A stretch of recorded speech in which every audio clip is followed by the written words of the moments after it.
அத்தனை செல்வமும் உன்னிடத்தில், நான் பிச்சைக்கு செல்வது எவ்விடத்தில்?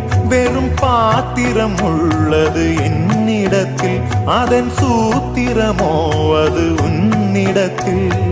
ஒரு முறையா இருமுறையா பல முறை பல பிறப்பெடுக்க வைத்தாய்.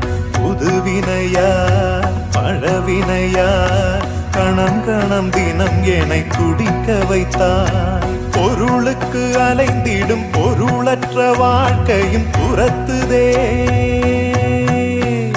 உன் அருள் அருள் அருள் என்று அலைகின்ற மனம் இன்று பிதற்றுதே. அருள் விழியால் நோக்குவாய், மலர்பதத்தால் தாங்குவாய். உன் திருக்கரம் என்னை அரவணைத்துனதருள் பெற